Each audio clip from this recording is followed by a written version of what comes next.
Hey guys, welcome to my channel. So ngayon magte-test drive tayo ng MG G50, yung plug-in hybrid.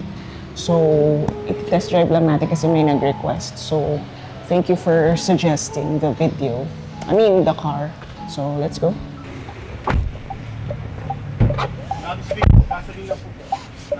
Okay, so plug-in hybrid na MG G50. Ito, magandang sunroof. Okay, power, din pala siya. Ang sarap po maging passenger dito. Feeling ko nga, sir. Tapos, Captain seats. sobrang gaan niya po i-drive. Yan, tatry niyo. Okay. Ang smooth ng, niya, yung performance kasi masyadong aggressive po yung torque and horsepower. Sige. Okay, so saan ang route natin? Pwede po tayong mag-left hanggang sa Vista Mall. Kasi medyo maluwag po ngayon. Oo, doon. Kaya matatry nyo talaga kahit medyo diinan nyo po yung sa pedal. Okay. Sige, so dito. Okay, medyo ko naman, familiar naman ako sa akin. Okay, so pwede na, no? Left. Sige po, larga po. Left. Oo nga, no? Magaan yung steering niya. Napaka-visible din po ng paligid niya. Yeah, oo. Maganda Kita mo yung mga malalapit na sasakyan. Yeah. Even yung mga nakamotor. Oo. Nakita mo siya. Yeah. Yan lang, daming motor. Literal. Auto hold. Press natin auto hold para hindi tayo So, ilang kilometers yung range niya for the full EV mode? Sa full EV mode po is 95 km. 95, okay. Yes po. Not bad na rin. Pwede niyo siyang i-gamitin pagka po mga traffic. Oo. So, syempre, mababawasan po siya ng mga ilang percent. Yeah. After po ng traffic, pwede i-set ng intelligence hybrid. Hybrid, So, automatic na po siya ng switching kung anong kailangan ng sasakyan. Depende po sa driving condition. And then, pagka traffic, panibagong switch na lang po ulit sa electric. Kaya. So, current... Pagka naka-intelligent hybrid po siya, nagre-recharge po siya, I'd say. Yeah, oo. Okay, that's nice. Oo nga, ang ganda ng niya, hindi ko ma-feel, usually pag magdadrive ako, let's say, for example, ng mga 7-seater na MPV. So, usually, ang bigat niyang dalhin. Ito po, napakagaan niya. Parang hindi 7-seater po, ganito size yung dinadrive nyo. Parang hindi, Kaya sa long drive po, long driving, hindi ka mapapagod. Correct. Yung sa manibela pa lang po talagang ganyan. Oo, ito. Hindi naman tayo naka-EV mode tayo ngayon. Ito po yung tipong, alimbawa magdadrive ka lang ng Alabang, pero parang gusto mong extend hanggang Tagaytay. Kasi ang smooth niya talaga, sarap yung i-drive. So I think very talaga to. Magandang practical car to sa mga families, no? Na Yes po. Kailangan ng maraming seating capacity. Sa comfort, Yeah, panalo-panalo po. Kasi hanggang third row po, napaka-spacious niya. Oo nga. Hindi lang po pang kids. Yeah, So mamaya. kahit adult po, maluwag Yeah. yung legroom tsaka headroom. Headroom, oo. Tsaka yung interior niya, maganda, Siguro, ito yung pantapat niya sa kaya lang, E-Max 7 ba yun, ang BYD? Kaso full EV pala yun, Full EV. Pero pwede na rin naman kung Yes po. Actually, may mga clients po kami from E-Max 7 po talaga? na nag-final na lang sa Dito? G50 PHE. Oo. So marami po tayong mga naka-line up from competitors po na BYD. Oo. Diretso lang tayo, no? Yes po. Or okay lang ba nandito ako sa left lane? Kasi Okay lang po. may left, pala. Pwede po dito. Pwede, kasi pwede. So, ang lakas din ng aircon niyo. Yes po, quality naman si MG pagdating sa aircon. Sa lahat po ng model siya, Oo nga. hindi naman kami papahiya dyan. Even yung Oo. gamit ko 5 years na, Yeah, wala oo. pa rin pong problema sa aircon. Kaya- Sobrang goods pa rin. Oo. Siyempre, kailangan na lang siyang parang isama sa maintenance. Like, Yeah, oo. every year, kahit isang beses, palinisan po siya. Oo. Tama. Ang ganda. Komportable yan, Komportable ka. Lambot ng upuan. Oo, malambot yung upuan. Maganda siya. Yung niya, may wireless charging din naman. Yes ito. po. Pagdating naman po sa Android Auto tsaka Apple CarPlay, kung gusto i-connect, wireless na rin po tayo. Okay. That's nice. Sa naunang variant po kasi is hindi pa siya. Yeah, oo. So wired pa. Sobrang laki po ng in-upgrade nito Oo nga. compare dun sa Yung luma. sa Lux variant. Oo. Kasi 100k lang yung Difference. pero may panoramic sunroof, 360 camera. And Okay. then plug-in hybrid na, tapos naka-power tailgate pa tayo. Oo nga. Sobrang sulit. Tsaka yung seats niya powered din eh. Yes po. Ganda I mean, I don't feel na nagdadala ako ng MPV. Grabe. Tsaka yung infotainment niya, yung instrument cluster. Ang maganda, it's very, kumbaga, yung clear, very high definition. Maganda. Yung steering wheel, ang gusto ko sa MG talaga, ganda yung design ng steering wheels niya. Yes Yung po. I like it. Ang sarap ibagyo po nito. Oo nga eh. Kung pwede nga lang Tapos pagdating naman sa mga sa mga kasa, branches, wala tayong problema kasi si MG po is kalat na Oo, nationwide. dami ako yung Punta ka dealer. ng Pampanga, punta ka ng Baguio. Meron po tayong service center doon na just in case gusto yung magpa-service po, Yeah. pwede kayo mag-walk-in. Tsaka ang luwag nung niya, yung cabin space, maluwag siya. Hindi siya, at saka mataas, maganda yung ride height niya. And kahit ganun, hindi siya matagtag. Ito, dito sa Las Piñas, daming mga, ayan yung mga lubak na yun. Daming uneven na yung mga manhole na Diba? Tulala ka na. Pinifeel mo yung seat. Kasi, remember, nag-drive tayo ng Habal nung isang araw. yung GWM, oo. Hindi ako masyadong nakapag-comment kasi hindi ko alam if it's the car or the road. Pero naramdaman ko kasi sa point of view pa na matagtag siya. Pero hindi ko lang nga sure kung car ba yun or yung kalye. So Yeah. ngayon, very comfortable yung seats. Yung Go. MG G50. Yeah. Itong position ko, hindi ako natatagtag. Oo. Except yung lubak talaga, given naman. Oo. Kumbaga, ramdam mo, pero it's not bothering na parang, Yung sa iba kasi mapapareact ka ma'am ng oo. sakit. Oo, pag gano'n parang ang tigas, ganyan. Ito hindi. Oo. Tsaka malambot yung seats. Very comfortable yung seats. Yung mga materials po na ginamit dito kay MG is quality. Oo. Yeah. I can see naman kasi mafe-feel mo talaga ito, soft touch. And then may parang wood accent pa siya, wood panel accent. Ganda. So diretso lang tayo. Diretso lang po. Oo. Diretso lang hanggang Baguio na. Pwede po. O anong bahala kay boss? Grabe no. So this is priced 1.398. Yes. Grabe. Ano natin yung balance nga na region braking. Tsaka ang ganda nung niya yung instrument cluster niya dito sa unahan. Kasi malinaw for me. May iba kasi na, tsaka malaki. Kitang-kita mo. Very visible yung numbers. Ayan. So, thank you sa nag-suggest. Very comfortable, even driver ka. Minsan kasi kapag kunwari may mga long drive kayo, tapos ikaw driver, parang kailangan mo ng maraming pahinga. Kasi medyo nakakangalay po na. Oo, tsaka syempre, mabigat yung dala mo. Kunwari, puno kayo. Diba? Kunwari, 7-seater. Eto, hindi eh.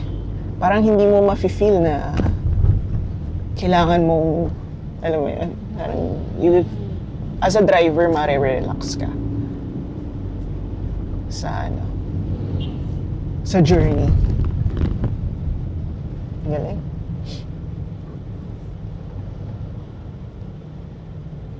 So, combined range niya, sir, ilan? Sa combined range po, kaya niya pong tumakbo ng 1,045 kilometers. Okay. 1,000. In full tank tsaka Full charge, oo. Yes po. Not bad. Kasi given na malaki yung sasakyan eh. Tsaka Tsaka ano, no, kung si BYD, di ba, yung may luxury sila, yung E-Max 9. Sobrang mahal. Sobrang mahal. Ayan, speaking of which, ayan, nakasalubong natin. So, ayun, sobrang mahal. So, pwede, ano na talaga to, very practical, yung price, yung makukuha mong comfort, yung tech, safety. Halos lahat nandito na Oo. po yung kailangan mo sa isang sasakyan. Yeah. Even oo. ang mga passengers. Yeah. Oo. Sa price niya na 1.393. Yeah, 1.3. Sobrang sulit na. Sulit na yun. Grabe. For a family car, lalo na kung,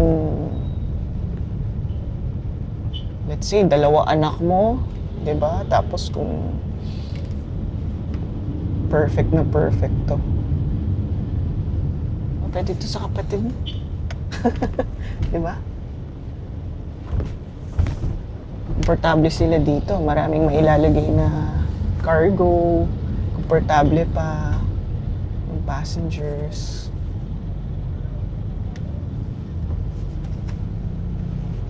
Natin. Tsaka ang tahimik eh, no? Grabe. Siyempre, given na ano siya.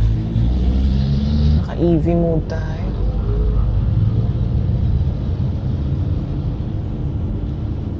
Ayan, no? Sarap. Sarap ihataw eh. Ayun. Regarding naman po sa engine performance niya, Oo. sa horsepower po is 299 po. Wow. Malakas na po talaga siya. Oo. Tapos yung torque niya is 280. Yeah, for an MPV. Tsaka gusto ko yung ano niya, yung visibility ko sa daan, yung presence ko sa daan. Oo nga, parang kita pa. Kita mo talaga lahat. Yeah, I like the visibility. I like yung how I sit sa kotse. Ayan. Pag ano po, hanap na tayo ng pwedeng kung kaya nyo na mag-U-turn. U-turn, okay. Sige. Baka mapadiretso po tayo ng Baguio talaga, no? At sobrang Sobrang sarap i-drive. Yung nakalimutan ng kailangan bumalik. Yes. Sige. Hanap lang tayo ng ano. Grabe talaga tong Las Piñas, ha? Tayo medyo...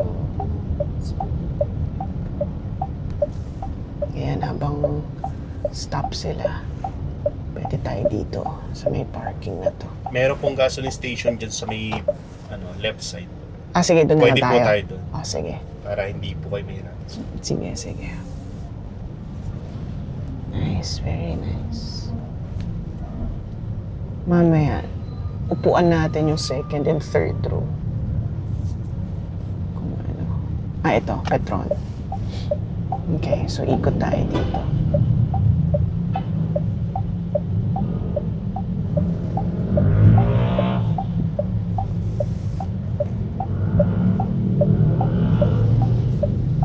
Sa ano na pala tayo, no? Sa pote na yata tayo. Yes po. Excuse me. Thank you so much. Okay, oh. It doesn't feel much naman kahit ganun yung road.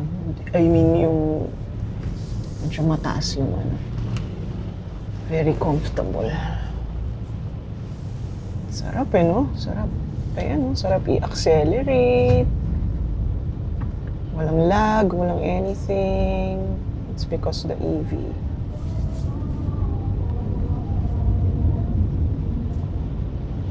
Ganda, yung steering wheel, very light. Premium feeling yung ano. Galing.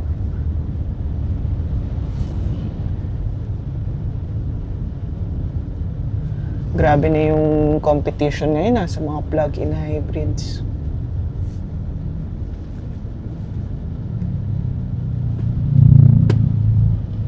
Pero kung gusto mo ng comfort na 7-seater, practical, yung within budget,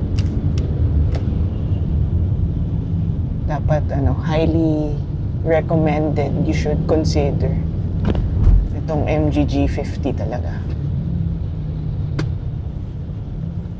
Ganda ng ano eh. Ganda ng performance. Oops. Ano ba naman to? Mirage na to. Bigla na lang dumiretso.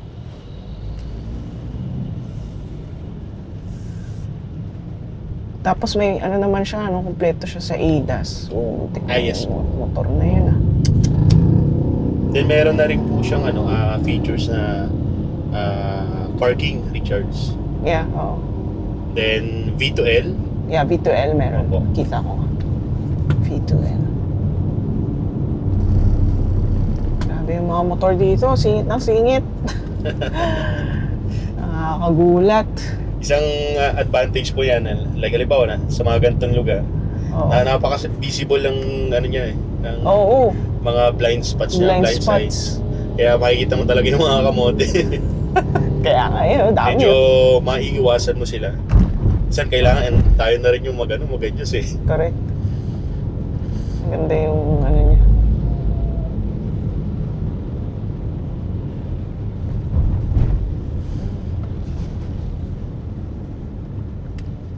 Ikaw na lang talaga. Bigla na lang. Parang ano eh. Alam mo, mauubusan sila ng daan eh.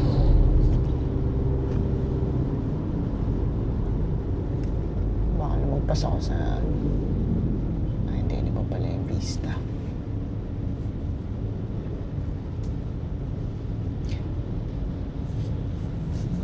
Tingnan ko. Ngayon, Android Auto. So naka-intelligent hybrid pala tayo. Na settings.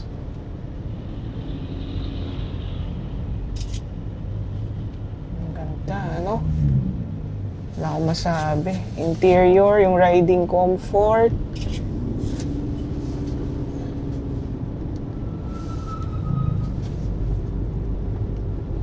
Tayong masabi.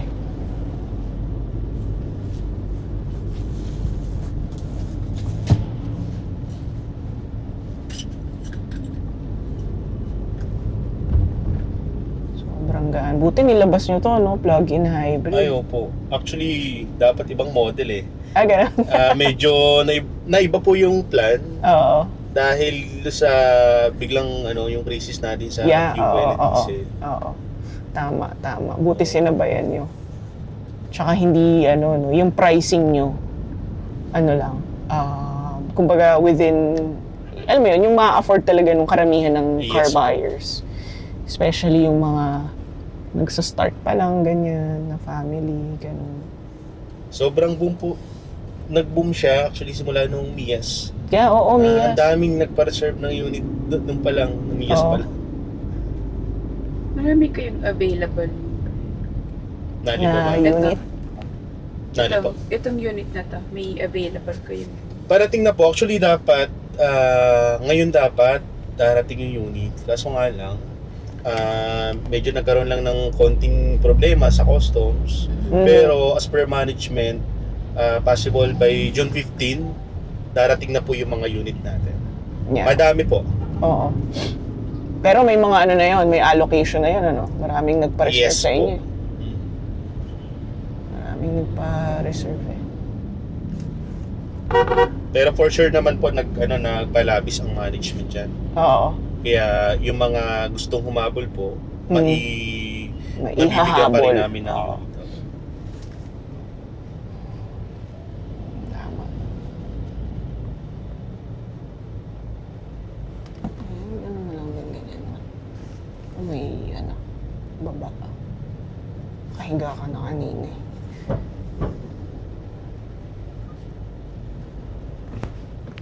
Galing. No wonder maraming nagpa-reserve. I'm sure yung mga yun hindi pa ata na test drive eh. May iba po na hindi na nag-test Oo, drive. hindi na eh. No? What more pa pagka? Sabi nga nung isang client ko rin nung nakita niya pa lang, kahit di niya na-test Test drive, drive. at nalaman niya yung ganito, yung features niya, Oo, no? wala, hindi na nag-alangan po na mag-reserve sila ng unit sa amin. Unit. Kaya nga eh.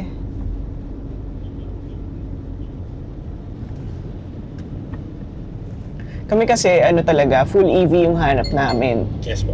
Kaya lang, ngayon, medyo, kasi marami din, kasi may YouTube kami. Mhm. So, maraming nagsasuggest na plug-in hybrid, na mag-test drive ng plug-in hybrids, Yes, ganyan. So, ayun. So, medyo nagiging open na rin naman ako. Kasi, ano parang, ang maganda sa plug-in hybrid kasi yung, yung price niya mura. Yes po, isa Oo, pa yun. compared sa full EV, di ba mga full EV, Medyo pricey pa po. pricey. Oo, medyo. Unless yung mga maliliit, yung hatchback. Mhm. Pero hindi naman namin, yung sa gamit namin, kailangan namin medyo malaki. Mas malaki po. Oo. So, nung nagte-test drive na kami ng mga plug-in, sabi ko, ba, parang parang Medyo ganda. Oo, ganda din kasi, ang difference lang talaga is may makina siya. But, Mhm. everything else. Minsan, ang ganda pa nga ng riding comfort din Depende sa Yes, sasakyan. Tsaka yung, yung price niya for the size. Biro mo, ito, 1.398, 7-seaters, captain seats, leather seats. Kumpleto ka rin naman sa tech and safety features. Yes po. Hindi ka na lugi Kumbaga, sulit na sulit yung price. So, medyo napapaisip ako. Actually, yung sa EV po, nare-recommend ko siya kung mga pang service, ganyan, medyo malapit lang. Since, kasi medyo mababa pa yung limit ng Mileage. Opo, mileage ng Yung range full EV. niya. Oo. Pero advantage naman sa full EV, talagang wala kang gagastusin sa fuel. Oo. Tsaka yung maintenance. Halimbawa naman, or may mga family kasi na mahilig po gala pagka available yung araw nila. Yeah. So, mas recommended yung plug-in hybrid para no range anxiety. Oo. Actually, minsan naisip ko rin yun Siyempre, minsan yung pagka gusto mo na lang dire-diretso yung biyahe mo, or depende talaga depende sa pangangailangan mo. Opo. Kung paano, ano bang mas priority mo, okay lang ba sa'yo maghintay? Okay lang ba, alam mo yun, pumila ka sa mga charging stations pag nasa malayo. Sa ngayon, medyo konti pa lang po kasi yung ating mga charging stations. Oo. Isa pa yun sa medyo pinoproblema ng Oo nga mga owner po ng full EVs. Oo. Kailangan mo talagang careful planning Yes pagka... Di ba, punta ka sa isang lugar, isipin mo rin na mayroon kayang charging station doon. Oo. Kung syempre, kung hindi ka naman sigurado talaga, syempre, magtatanong ka sa sa mga Ayun group. po, kakanan na po tayo. Dito. Saan ba yung MG? Ito na pala yung MG, hala. Sorry po. Sorry. Sana pagbigyan tayo ng jeep. Mukha namang pagbibigyan tayo. Buti may umatras doon. Wow, biro mo yun. Sobrang enjoy natin. Nalagpasan na natin yung MG. Yan po yung sinasabi ko na dapat alabang ka lang pero gusto mo mag-extend hanggang Tagaytay. Kaya nga that was a quiet, comfortable, relaxing Good stuff po dito. ride. Test drive. Pwede niyo pong i-try na pumaysa po dito sa Sa likod, yeah. para ma-try niyo rin po kung Oo, yung seats natin. Ayun, grabe. Wow.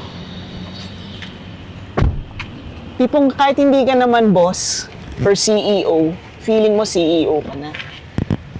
Sarap. Yan yung sabi ko kanina na ang sarap din maging Pasahero. Bukod doon sa nagdadrive ka minsan, komportable. Komportable pa rin yung pagka naging pasahero ka even sa third row or sa second row. Ang galing kasi ang lakas ng aircon niya. Ito yung aircon vents niya nasa gilid. Ang lakas. Tapos dito yung controls, yung charger. Matataas mo rin to kung gusto mo ng Ayan. Tapos ito yung third row seats. Hindi na natin upuan kasi may mga matting. But, very comfortable. So ito. Very comfortable. Yung second row po natin, masyado pa siyang maluwag. Pwede po natin maximize yung space para mas lumuwag pa dito sa third row. Third row? Yes. Okay. Oo, pwede mo siya iurong kumbaga. Ganda. Okay. Alright. Pero sa G50 Max. Yung Ayun. kasama yung mga chargers. Yung portable po. Ito yung portable. Yes po. Wala. Nandun lang po sa loob. Pero Oh. ayun, Wall charger. ito yung ating wall charger. Yan. Okay. Galing. 3.3 kilowatts po yung portable and then ito is 7 kilowatts po. Oh, Nasa worth 30 to 50,000. Oo. nice. Yun yung kasama niya. Oo. Galing ano? Yung ibang full EV nga, walang kasama. Wala. So separate Ito, po siya kompleto. sa gastos ni client. Yeah. So ito kompleto, no? So pwede mo namang ibaba yun for more ano. Galing, sulit na sulit to.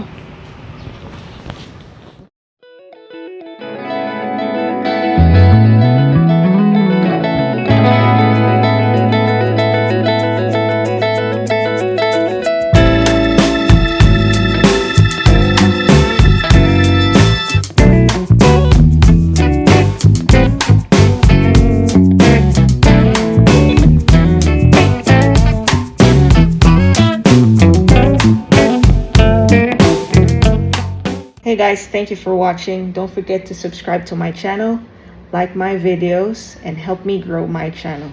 Thank you.